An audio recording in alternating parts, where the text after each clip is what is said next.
हमने एक असंतुलित रासायनिक समीकरण ले लिया है। अब इसे हम संतुलित रासायनिक समीकरण लिखेंगे। चलिए इसको ध्यान से देखिएगा।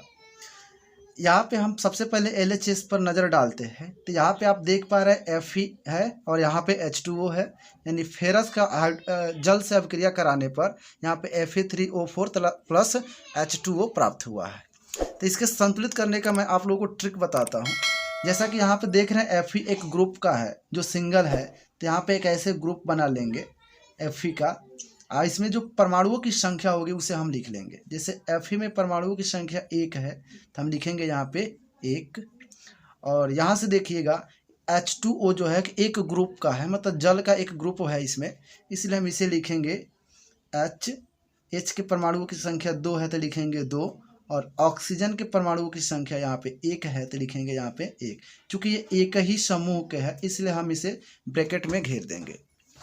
अब इस RHS में देखिए, यानी ये LHS है और ये हमारा RHS है। तो RHS में देखें तो Fe3O4 है तो यहाँ पे लिखेंगे Fe। फेरस हमारा यहाँ पे 3 है, यानी फेरस के परमाणुओं की संख्या यहाँ पे 3 है और ऑक्सीजन के परमाणुओं की संख्या 4 है। तो इसको भी हम एक ग्रुप में ले लेंगे क्योंकि Fe3O4 एक ही समूह के एलिमेंट्स हैं। अब यहाँ पे लिखना है हमें, ये अलग ग्रुप का है तो इसे लिखेंगे H और यहाँ पे 2 परमाणु है तो लिख देंगे 2। इस प्रकार से हम लोग ब्रैकेट्स बना लेंगे और अब हम देखते हैं इसको कैसे संतुलित करना है। यहाँ पे आप काउंट करेंगे तो यहाँ आप देख पा रहे हैं कि फेरस जो है कि 1 है, यहाँ पे फेरस 3 है, अर्थात इधर जो है कि फेरस कम है, यानी 3 से अगर हम यहाँ मल्टीप्लाई करें तो 3 का में यहाँ हो जाएगा 3, यानी कुल फेरस 3 हो गए इधर और कुल फेरस 3 हो गए इधर, यानी फेरस की संख्या दोनों तरफ संतुलित हो गई है, बैलेंस हो गई है। लेकिन अब हम लोग देखते हैं क्या ऑक्सीजन संतुलित है या नहीं है। तो यहाँ पे आप लोग ध्यान से देखेंगे तो ऑक्सीजन के परमाणुओं की संख्या 4 है, लेकिन यहाँ पे ऑक्सीजन की संख्या सिर्फ 1 है। इसका मतलब यहाँ पे हमें 4 करना पड़ेगा। तो वो कैसे करेंगे, इसका मतलब अगर हमें 4 से गुणा कर दे इसमें तो 4 का में हो जाएगा ये 4। और चूँकि ये इसी ग्रुप का हाइड्रोजन है तो आपको इसमें भी मल्टीप्लाई करना होगा, यानी 4 दूना ये हो जाएगा 8। अब देखिए ऑक्सीजन के तो परमाणुओं की संख्या 4 हो गई, RHS में भी ऑक्सीजन के परमाणुओं की संख्या 4 हो गई, लेकिन LHS में हाइड्रोजन के जो परमाणुओं की संख्या है वो 8 हो गई है और RHS में परमाणुओं की संख्या, हाइड्रोजन परमाणुओं की संख्या सिर्फ 2 है, यानी इसे भी हमें 8 बनाना होगा। तो यहाँ पे चूँकि हाइड्रोजन के परमाणुओं की संख्या 2 है, यानी 4 से अगर मल्टीप्लाई कर दे तो ये 8 हो जाएगा, यानी हमें यहाँ पे फेरस में 3 से मल्टीप्लाई की ज़रूरत पड़ी, जल में 4 से गुणा करना पड़ा और यहाँ पे हाइड्रोजन में 4 से मल्टीप्लाई करना पड़ा। तो जिनसे जिनसे मल्टीप्लाई करना पड़ा है उसको हम इसमें मल्टीप्लाई कर लेंगे और ये पूर्ण रूप से संतुलित हो जाएगा। जैसे फेरस में हमें 3 से मल्टीप्लाई करना है तो लिख देंगे 3Fe। जल में 4 से मल्टीप्लाई करना है तो लिखेंगे 4H2O, एरो का निशान दे देंगे। Fe3O4 में किसी भी चीज़ से मल्टीप्लाई नहीं हुआ है तो हम नहीं करेंगे Fe3O4। और जल में 4 से गुणा, हाइड्रोजन में 4 से गुणा हुआ है इसलिए 4 से हम H2 में गुणा कर देंगे। ये जो समीकरण दिख रहा है, अब इसे जांच करने की जब बारी आती है तो आप लोग यहाँ पे जांच कर सकते हैं। एक्चुअली ये तो संतुलित रासायनिक समीकरण है क्योंकि हमने बराबर देखा है तभी इसको लिखा है, लेकिन फिर भी आप देख लीजिए, एक बार चेक कर लीजिए।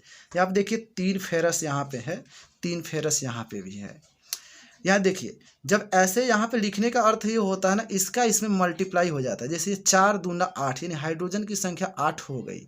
यहाँ देखिए 4 दूना 8, यहाँ भी हाइड्रोजन की संख्या 8 हो गई, यानी इस पक्ष में हाइड्रोजन 8 है, इस पक्ष में भी हाइड्रोजन 8 है। लेकिन यहाँ देखिए ऑक्सीजन 4 है, यानी यहाँ 1 है तो 4 का में 4 होता है, तो यानी 4 ऑक्सीजन इस साइड है तो 4 ऑक्सीजन इस साइड भी है, अर्थात ये जो समीकरण है ये संतुलित रासायनिक समीकरण है। तो आप चाहे तो भाषा में लिख सकते हैं कि समीकरण के दोनों ओर के तत्वों के परमाणुओं की संख्या बराबर है, अतः यह समीकरण संतुलित रासायनिक समीकरण है। ये यूपी बोर्ड के परीक्षाओं में सबसे ज़्यादा पूछा जाने वाला क्वेश्चंस है, जिसमें पूछा जाता है 2-4 समीकरण दे देगा, कहेगा कि इसे संतुलित कीजिए। चलिए और बाकी समीकरणों को संतुलित करके देखते हैं। जैसे मान लीजिए कोई एक समीकरण और लिख लेते हैं, एक बहुत ही आसान सा है, H2 + O2 जब रिएक्शंस कराते हैं तो बनता है H2O, यानी हाइड्रोजन और जल को जब मिलता है तो ये जल का निर्माण हो जाता है। तो इसको हम लोग समझते हैं एग्जाम्पल 2 में, इसको संतुलित करेंगे हम लोग। तो चलिए इसको भी संतुलित हम लोग करते हैं। यहाँ पे आप देख पा रहे हैं कि हाइड्रोजन और ऑक्सीजन अलग अलग ग्रुप में है, इसलिए हम यहाँ पे अलग अलग ग्रुप बनाएंगे। बस ये ट्रिक आप लोग को याद रखना है, ये बहुत ही आसान ट्रिक है जिससे हम बहुत कम समय में इसको सॉल्व कर सकते हैं। जैसे यहाँ पे हाइड्रोजन की परमाणुओं की संख्या 2 थी, तो हमने एक ग्रुप बना के हाइड्रोजन के परमाणुओं की संख्या 2 नोट कर लिया। अब यहाँ पे ऑक्सीजन के परमाणुओं की संख्या 2 है, तो यहाँ पे हम लोग ऑक्सीजन लिख के यहाँ पे 2 परमाणु दिखा के एक ग्रुप बना देंगे। यहाँ पे चूंकि जो जल है, जल का एक पूरा ग्रुप है, तो इसलिए हम ना एक ही ग्रुप में दोनों को दिखाएंगे, यानी H के परमाणुओं की संख्या 2 दिखाएंगे और ऑक्सीजन के परमाणुओं की संख्या 1 दिखाएंगे। देखिए ग्रुप इसलिए हम बना रहे हैं ना, ताकि किसी चीज़ से जब मल्टीप्लाई करेंगे तो ये दोनों में मल्टीप्लाई होगा। ये ना कि अगर मान लीजिए हाइड्रोजन में 2 की आवश्यकता है, 2 से गुणा करने की आवश्यकता है, तो इसमें 2 से करेंगे तो सिर्फ हाइड्रोजन में ही होगा, नहीं, ये चूँकि ग्रुप में ऑक्सीजन भी है इसलिए ऑक्सीजन में भी हो जाएगा। चलिए पहले बात करते हैं हम लोग। यहाँ देखिए हाइड्रोजन की संख्या 2 है, तो RHS में भी तो हाइड्रोजन की संख्या 2 है, इसका मतलब हाइड्रोजन संतुलित है। लेकिन क्या ऑक्सीजन संतुलित है? तो नहीं। देखिए यहाँ पे ऑक्सीजन 2 है और यहाँ पे ऑक्सीजन के परमाणु की संख्या 1 है। किधर कम है? तो आप लोग का जवाब होगा RHS में। तो फिर RHS में तो हमें 2 से मल्टीप्लाई करनी पड़ेगी, क्योंकि 2 ऑक्सीजन इधर है, 2 ऑक्सीजन इधर करना पड़ेगा, और 2 का में 2 होता है, तो 2 से हम मल्टीप्लाई इसमें कर देंगे।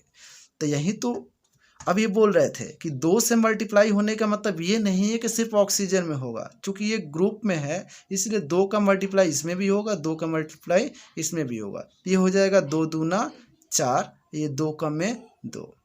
अब देखिए ना यहाँ पे हाइड्रोजन अब 4 हो गए, इधर हाइड्रोजन अभी 2 ही है, इसका मतलब इस हाइड्रोजन में भी अब जो है कि किसी न किसी चीज़ से मल्टीप्लाई करना होगा। तो 4 लाने के लिए हमें 2 में 2 से मल्टीप्लाई करना होगा, अर्थात जब हम 2 से H2 में मल्टीप्लाई करेंगे तो ये मिल जाएगा 4। अब आप देखेंगे तो ये संतुलित नजर आएगा। देखिए हाइड्रोजन के परमाणुओं की संख्या 4 है, इसमें भी हाइड्रोजन के परमाणुओं की संख्या 4 है, यहाँ पे ऑक्सीजन 2 है, यहाँ पे ऑक्सीजन 2 है, यानी पूर्ण रूप से ये संतुलित हो चुका है। लेकिन ऐसे थोड़े ही ना हुआ, इसमें कुछ न कुछ से गुणा करना पड़ा, तो जिसका जिसमें गुणा किए हैं हम लोग लिख लेंगे। जैसे H2 में हमें 2 से मल्टीप्लाई करनी पड़ी है, तो यहाँ पर लिख देंगे 2H2। ऑक्सीजन में किसी भी चीज़ का मल्टीप्लाई नहीं किए हैं, इसलिए लिखेंगे सिर्फ O2। और यहाँ पे H2O में भी 2 से मल्टीप्लाई करना पड़ा है, ये लिख देंगे 2H2O। ये हमारा जो समीकरण होगा ये संतुलित रासायनिक समीकरण हो जाएगा।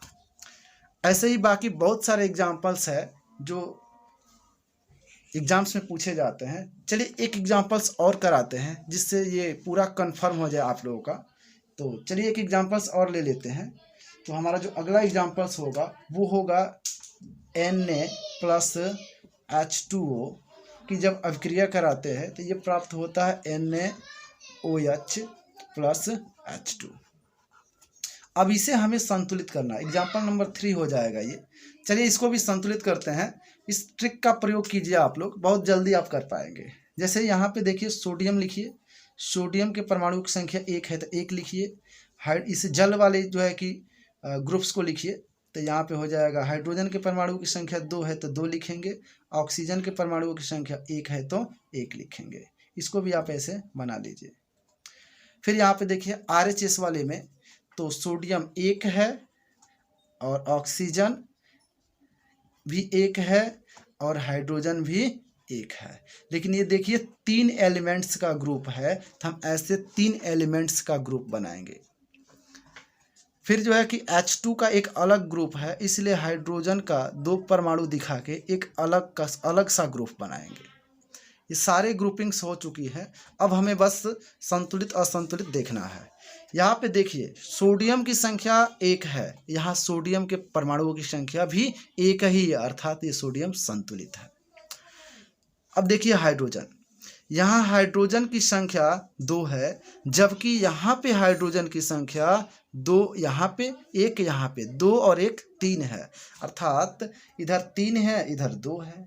इसका मतलब इधर हाइड्रोजन परमाणुओं की संख्या कम है, तो जिधर कम होता है उधर ही हमें मल्टीप्लाई करनी होती है।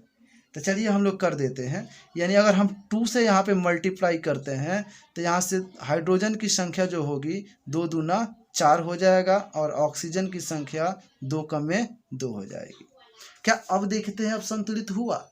लेकिन अब भी नहीं हुआ। आप लोग ध्यान से देखिए, हाइड्रोजन 4 हो गया, यहाँ पे हाइड्रोजन अभी 2 और 1 3 ही है।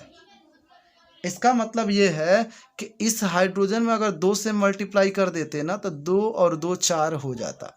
तो इसमें करने के लिए हमें पूरा में करना पड़ेगा, तो कोई दिक्कत नहीं, हम पूरे इस ग्रुप में मल्टीप्लाई कर देंगे। तो देखिए करने से होगा क्या, 2 से जब इसमें हम मल्टीप्लाई करेंगे तो ये हो जाएगा 2Na, यानी 2 कम में 2 सोडियम हो जाएगा, यहाँ से 2 ऑक्सीजन हो जाएगा, यहाँ से 2 हाइड्रोजन हो जाएगा। अब थोड़ा सा हाइड्रोजन को काउंट कीजिए, 2 और 2 हाइड्रोजन 4 और यहाँ पे 4 हाइड्रोजन, यानी हाइड्रोजन की संख्या संतुलित हो गई है।